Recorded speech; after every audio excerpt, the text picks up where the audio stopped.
ରାଧେ ରାଧେ ସାଙ୍ଗମାନେ। UPSC exam ଯେଉଁମାନେ ଦେଉଛନ୍ତି ତାଙ୍କ ବିଷୟରେ ଚାଲ ଟିକେ ଆଲୋଚନା କରିବା।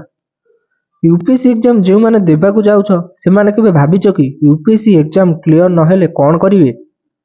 5 ବର୍ଷ 7 ବର୍ଷ ୟୁପିଏସସି ପାଇଁ ଲଗାଇ ଦେଉଛ, ତାହାର କିଛି ବିକଳ୍ପ ରଖିଛ କି? ଯଦି ଏଇଟା କ୍ଲିୟର ନହେଲା ଆଉ କ'ଣ କରିବେ?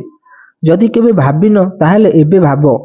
ତୁମେ ଏବେ କହିବ ମୋର ପୁରା କନଫିଡେନ୍ସ ଅଛି ମୁଁ ପାଇବି ବୋଲି। ଆଉ ତୁମେ ଯେଉଁ କନଫିଡେନ୍ସ କଥା ଭାବୁଛ, ଯେତେ ସବୁ ପିଲା ଏକ୍ଜାମ ଦେବେ ସମସ୍ତଙ୍କର କନଫିଡେନ୍ସ ଅଛି, ତାହେଲେ କ'ଣ ସମସ୍ତେ ପାଇବେ? ୟୁପିଏସସି କ୍ଲିୟର କ'ଣ ସମସ୍ତଙ୍କର ହେଉଛି? ସେଥିପାଇଁ ଯେଉଁମାନେ ଯେଉଁ କାମ କରିବେ ବୋଲି ଭାବୁଛ ତା ପାଇଁ ବିକଳ୍ପ ମଧ୍ୟ କିଛି ଭାବିଥାଅ। ଗୋଟେ ନହେଲେ ଯେମିତି ଆଉ ଗୋଟେ ରାସ୍ତା ଥିବ। ମୁଁ ଗୋଟେ କଥା କହୁଛି ସେଇଟା କର। ଯଦି ୟୁପିଏସସି କ୍ଲିୟର କରିବାର ଅଛି ତାହେଲେ ଯେତେ ସବୁ ଗଭର୍ଣ୍ଣମେଣ୍ଟ ଜବ୍ ବାହାରୁଛି ତା ପାଇଁ ମଧ୍ୟ ଏକ୍ଜାମ ଦିଅ। ପ୍ରଥମେ ଗୋଟେ ଗଭର୍ଣ୍ଣମେଣ୍ଟ ଜବ୍ ହେଇଯାଉ, ତାପରେ ୟୁପିଏସସି ପାଇଁ ଚେଷ୍ଟା କରିବ। ଯଦି ହେଲା ତ ହେଲା, ନହେଲେ ବି ତୁମର ଜବ୍ ତ ଅଛି, ତୁମ ଘର ପରିବାରର ଟେନସନ୍ ବି ରହିବନି।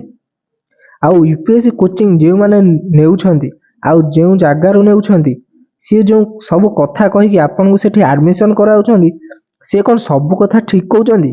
ମିଛ କହୁନାହାନ୍ତି। ଯେଉଁମାନେ ୟୁପିଏସସି ପାଇଛନ୍ତି ସିଏ କହୁଥିବେ ସତରେ କ'ଣ ତାଙ୍କ କୋଚିଂରେ ସେଇମାନେ ପଢ଼ୁଥିବେ? ନା ତାଙ୍କ କୋଚିଂରେ ପିଲା ସଂଖ୍ୟା ଅଧିକ ହେବ ବୋଲି କହୁଛନ୍ତି? ନା ତାଙ୍କର ପିଲାଙ୍କୁ ଶିକ୍ଷିତ କରିବା ବଦଳରେ ତାଙ୍କ ବିଜନେସ୍ କେମିତି ଅଧିକ ବଢ଼ିବ ସେଥିରେ ଗୁରୁତ୍ୱ ଦେଉଛନ୍ତି? ତୁମେ ଫାଙ୍କାରେ ବସିଲେ ମୋ କଥା ସବୁ ଥରେ ଭାବିବ।